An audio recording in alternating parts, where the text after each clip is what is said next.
వీక్షకులందరికీ నమస్కారం. నవంబర్ మాసమందు మీ రాశి వారికి ఏ విధమైనటువంటి గ్రహస్థితి ఉన్నది?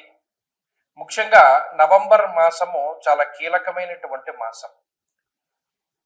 ఈ మాసమందు అనేక గ్రహాల తాలూకు స్థితిగతులు, ఉదాహరణకి అతిచారంలో ఉండేటువంటి గురువు తిరిగి వక్రగతిని ప్రారంభం చేయడం, చాలా కాలంగా వక్రగతిలో ఉన్నటువంటి శనేశ్వరుడు తన యొక్క వక్రగతిని పూర్తి చేసి మరలా రుజుమార్గంలో సంచరించడం, కుజుని యొక్క స్థితిగతులు, రవి యొక్క మార్పు, ఇలా అన్ని గ్రహాలు కూడా తమ యొక్క స్థానాలని కొంత ప్రభావితం చేస్తూ ఉన్నాయి. ఉదాహరణకి ఈ మాసంలో ఉండేటువంటి గ్రహస్థితిని గమనిస్తే 10వ తారీఖు దగ్గర నుండి బుధుని యొక్క వక్రగతి ప్రారంభమవుతుంది. అయితే ఈ మాసంలో బుధుడు వక్రించి ఉన్న రుజు మార్గంలో ఉన్న తులారాశిలోనే బుధుని యొక్క సంచారం ఉన్నది. అలాగే రాహుకేతువులు కుంభ సింహరాశులు ఎందే ఉన్నారు, గురువు కర్కాటక రాశి ఎందే ఉన్నారు, శనేశ్వరుడు మీనరాశి ఎందే ఉన్నారు. కాకపోతే శనేశ్వరుడు ఈ మాసంలో 28వ తారీఖు వరకు వక్రగతిలో ఉండి మాసం చివరిలో మాత్రం వక్రత్యాగం చేస్తారు, అంటే వక్రగతిని వదిలిపెట్టేస్తారు. ఇవి ఫిక్స్డ్ గా ఉండేటువంటి గ్రహాలు. వీటితో పాటుగా శుక్రకుజులు కూడా వృశ్చిక రాశి ఎందే ఉన్నారు. అంటే మీరు గమనించండి, గురుడు, రాహువు, కేతువు, శనేశ్వరుడు, కుజుడు, బుధుడు, అలాగే ఈ మాసమందు శుక్రుడు కూడా ఆల్మోస్ట్ స్థిరంగానే ఉన్నారు. మిగతా గ్రహాలు అంటే పర్టికులర్ గా రవి గ్రహం యొక్క స్థితిగతులను గనక మనం పరిశీలన చేస్తే 16వ తారీఖు వరకు తులారాశి యందు, 16వ తారీఖు తర్వాత వృశ్చిక రాశి యందు రవి యొక్క సంచారం అనేటువంటిది ఉంటుంది. కాబట్టి ఈ మార్పు ప్రభావితం చెందిస్తూ ఉంటుంది. గురుని యొక్క అతిచారము, శని యొక్క వక్రగతి ముగింపు, ఇవన్నీ కూడా తీవ్రమైనటువంటి ప్రభావాన్ని చూపించబోతూ ఉన్నాయి ఈ నవంబర్ మాసంలో. కాబట్టి ఇటువంటి గ్రహ సంచారాన్ని అనుసరించి మీ రాశి వారికి ఏ విధమైనటువంటి ఫలితాలు కలగబోతూ ఉన్నాయి అనేటువంటి విషయాన్ని చాలా క్లుప్తంగా ఈ వీడియోలో మనం తెలుసుకునేటువంటి ప్రయత్నం చేద్దాం. మీనరాశి వారికి నవంబర్ మాసంలో ఉండేటువంటి గ్రహస్థితిని గమనిస్తే ఈ రాశి వారికి పంచమంలో ఉండేటువంటి గురువు ఒక్కరే గొప్ప గ్రహం. మిగతా ఏ గ్రహం యొక్క అనుకూలత లేదు ఈ మాసంలో. అష్టమ స్థానస్థిత గ్రహాలు, నవమ స్థానస్థిత గ్రహాలు అన్ని అక్కడే ఉన్నాయి. కుజుడు గాని, బుధుడు గాని, శుక్రుడు గాని, రవి గాని, కేతువు గాని, రాహువు గాని, శనేశ్వరుడు గాని, ఏ గ్రహము కూడా అనుకూలించేటువంటి స్థానాల్లో లేరు. ఒక గురు బలం. గత మాసంలో కూడా అదే చెప్పుకున్నాం. అక్టోబర్ 18 తర్వాత మాత్రమే మీనరాశి వారికి ఏదైనా ఒక జీవనం ఉంటుంది, తప్పితే ఆ లోపు ఏ విధమైనటువంటి అనుకూలత లేదు. అక్టోబర్ 18 దాటాక చాలా మంది నాకు ఫోన్ చేయడం జరిగింది.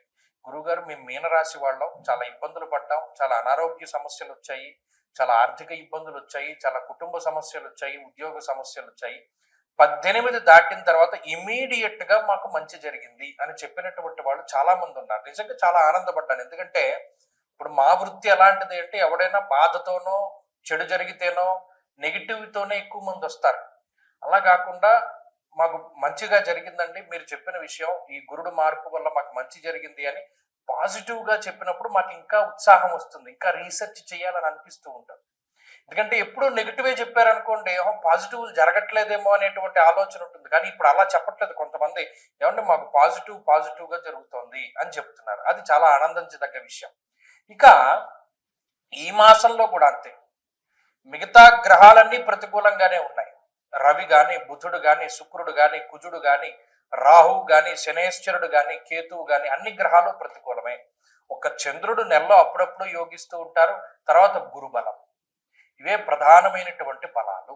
ఎప్పుడైతే ఈ గురుబలం ఉన్నదో అనేక రకాలైనటువంటి అంశాల నుండి బయటపడేస్తుంది. ఇంకొక మంచి విషయం ఏమిటి అంటే, ఈ ఉన్న గ్రహాలు ఏం ప్రతికూలమైన స్థానంలో లేవు. 9వ స్థానంలో ఉన్నప్పుడు అదేం ప్రతికూలమైన స్థానం కాదు, మిశ్రమమైనటువంటి స్థానం గోచార రీత్యా. అష్టమ స్థానము, అర్ధాష్టమము అంటే ఏదైనా ఇబ్బంది అనుకోవచ్చు, కానీ ప్రతికూలత ఏమీ లేదు, అది మిశ్రమము. కాబట్టి ఈ మిశ్రమ స్థానంలో ఉండేటువంటి గ్రహగతులు గురుబలం రావడం వల్ల అవి కూడా అంత ఇబ్బంది పెట్టకుండా కొంత తప్పుకుంటాయి. కాబట్టి ఇది ఒక ఊరటను కలిగించేటువంటి మాసం. మీనరాశి వారు చాలా జాగ్రత్తగా ఉండాలి. ఏదైనా ఒక పని చేయాలి అంటే త్వరితగతిని ఈ నెలలోనే చేసేసుకోవాలి, తప్పితే మళ్ళీ అవకాశం ఉండదు. ఈ గురుబలం ఉన్నన్ని రోజులు దీపం ఉండగా నీళ్ళు చక్కబెట్టుకోవాలంటారే, అలాగే మీరు ఈ గురుబలం ఉన్నంత కాలం చక్కబెట్టేసుకోవాలి. అలా చక్కబెట్టుకోగలిగితే రానున్నటువంటి ఒక 4-5 నెలలు గురుబలం లేకపోతే కొంత ఇది కాస్తుంది. తప్పితే ఈ నెల వచ్చే నెల మీరు అశ్రద్ధ చేసి బద్దకించారా, పోయినట్టు. కాబట్టి ఈ గురుబలం పోతే మళ్ళీ రాదు. కాబట్టి దీన్ని వినియోగించుకోండి. ఈ గురుబలం ఉన్న మాసం చాలా గొప్పది. ఇందులో ఇబ్బందులు ఉంటాయి కానీ రికవరీ రేట్ బాగుంటుంది. గతంలో జలుబు చేస్తే 10 రోజులు తగ్గేది ఇప్పుడు 2వ రోజు తగ్గిపోతుంది. అది తేడా. ఉదాహరణకి చెప్పారు, గతంలో ఏదైనా ప్రాబ్లం ఉంటే 10 రోజుల వరకు ఎక్స్టెండ్ అయ్యేది ఇప్పుడు 2 రోజులకు పోతుంది. ఆ రకమైనటువంటి సరళి వస్తుంది. కాబట్టి ఈ విషయాలన్నీ దృష్టిలో పెట్టుకోండి.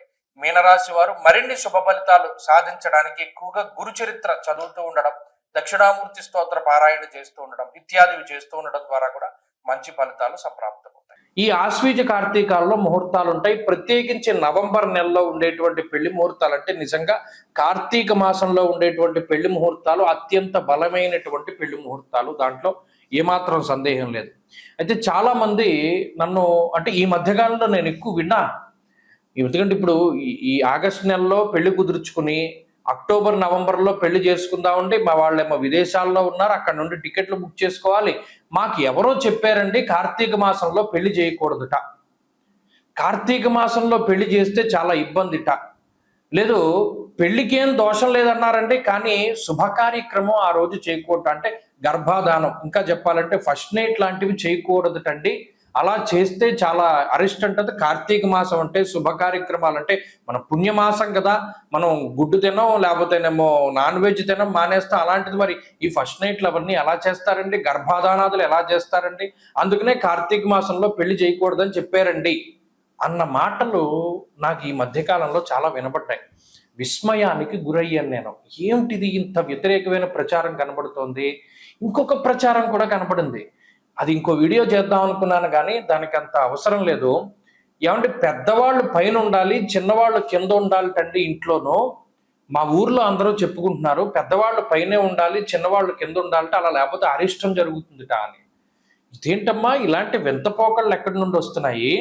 మీకు ఒక చిన్న సూక్ష్మం చెప్తాను వినండి. ఇప్పుడు పెద్దవాళ్ళ భుజాల మీదకి ఎక్కి పిల్లలు ఆడుకుంటారు, అవునా కదా అని అడిగాను. అవునండి, పెద్దవాళ్ళ భుజాల మీద ఎక్కి చిన్నపిల్లలు ఆడుకుంటారు. అంటే అప్పుడు పెద్దవాళ్ళు ఎక్కడున్నారు, కింద ఉన్నారు, పిల్లలు ఎక్కడున్నారు, పైన ఉన్నారు. అంటే పెద్దవాళ్ళు కింద ఉండాలి చిన్నవాళ్ళు పైన ఉండాలి. అంటే గ్రౌండ్ ఫ్లోర్లో తండ్రి గారు, పై ఫ్లోర్లో అన్నగారు, పై ఫ్లోర్లో తమ్ముడు, ఆ పై ఫ్లోర్లో అందరికన్నా చిన్న తమ్ముడు, అలా ఉండొచ్చు. ఇంకొక రకంగా అసలు ఈ శాస్త్రం ఎందుకు పెట్టారండి అంటే పెద్దవాళ్ళు వయసులో పెద్దవాళ్ళు కాబట్టి మెట్లు ఎక్కి అన్ని ఫ్లోర్లు పైకి ఎక్కలేరు కాబట్టి వారు కిందే ఉంటారు. వచ్చిన వాళ్ళ గురించి వాళ్ళు ఆరా తీస్తూ ఉంటారు. పెద్దవాళ్ళు కాబట్టి అన్ని విషయాలు తెలుస్తాయని వాళ్ళని కింద పెట్టారు. చిన్నవాళ్ళు పైకెక్కగలరు, శరీరం సహకరిస్తుంది కాబట్టి పైన ఉండాలి అన్నది కూడా వాస్తులో మర్మం. దీన్ని మార్చేసి పెద్దవాళ్ళు పైన ఉండాలి చిన్నవాళ్ళు కింద ఉండాలని మొదలుపెట్టారు. ఇది నేను ఆశ్చర్యపోయినటువంటి విషయం. ఇంకొకటి ఈ కార్తీక మాసంలో పెళ్లి చేయకూడదటండి, పెళ్లి చేసినా కూడా ఈ శుభకార్యం చేయకూడదటండి అని మొదలుపెట్టారు. ఎవడు ప్రచారం చేస్తున్నాడు ఇవన్నీను? తప్పు కదా. ఇప్పుడు ఒక విషయం చెప్తాను గుర్తుపెట్టుకోండి. కార్తీక మాసము అన్నది నా కార్తీక సమో మాస, అసలు దాంతో సమానమైనటువంటి మాసం లేదు. దేనికి? దానం చేయడానికి. కన్యాదానంలో ఒక సంకల్పం చెప్తారు, దశా పూర్వేషాం దశా పరేషాం మద్వంశానాం మాతృవంశానాం పితృ నరకాత్ ఉత్తీర్య శాశ్వత స్వర్గలోక ప్రాప్త్యర్థం కన్యాదానం అహంకరిష్యే అని చెప్పి ఆ కన్యాదాత సంకల్పం చెప్తాడు. అంటే ఏంటి? ఇటు దశాపూర్వేశాం దశాపరేషాం అంటే 10 తరాల ముందు 10 తరాల తర్వాత ఉన్నటువంటి వాళ్ళు ధరించిపోవడానికి ఈ కన్యాదానం చేస్తున్నాను నేను, సాలంకృత సహిరణ్యోదక కన్యాదానం అహంకరిష్యే, అలంకారం చేసి కన్యాం కనక సంపన్నాం కనకాభరణేర్యుతాం అంటే అంత కనకాభరణాలతో కూడా అలంకారం చేసి దానం చేస్తున్నాను అంటే ఎంత తరించిపోతారు. ఒక బంగారం దానం చేయడమే చాలా కష్టం ఈ రోజుల్లో. అలాంటిది అన్ని కాసుల బంగారము అంతకన్నా విలువైనటువంటి అమ్మాయిని దానం చేస్తే కలియుగంలో, అందులోనూ కార్తీక మాసంలో ఈ 21 తరాల వాళ్ళు ఎంత తరించిపోతారు. ఈ విషయాన్ని మానేసి కన్యాదానం చేయకూడదు లేదా పెళ్లి చేయకూడదు అనేటువంటి ధోరణి రావడం అనేటువంటిది చాలా పొరపాటు. కాబట్టి అది తప్పు. పెద్దవాళ్ళు పైన ఉండాలి అన్నది తప్పు. ఈ రెండిటిని కూడా మార్చుకోండి. పెద్దవాళ్ళు కింద ఉండాలి, చిన్నవాళ్ళు పైన ఉండాలి. కన్యాదానం చేస్తే కార్తీకంలో చేస్తే 21 తరాల వాళ్ళు తరించిపోతారు. కాబట్టి కార్తీక మాసంలో నిరభ్యంతరంగా వివాహాదులు చేసుకోవచ్చును. దానికి ధర్మపరమైనటువంటి కామానికి ఏ విధమైనటువంటి లోపము లేదు, ఏ విధమైనటువంటి దోషము ఉండదు. ఎందుకంటే సృష్టి కార్యం జరగాలి, అది ధర్మబద్ధంగా జరిగితే అసలు బ్రహ్మగారు ఉన్నదే అందుకు, సృష్టి చేయమనే మానవులను సృష్టించాడు. కాబట్టి చక్కగా వివాహాదులు అవి చేసుకోవచ్చును, ఏ విధమైనటువంటి లోపము లేదు. స్వస్తి.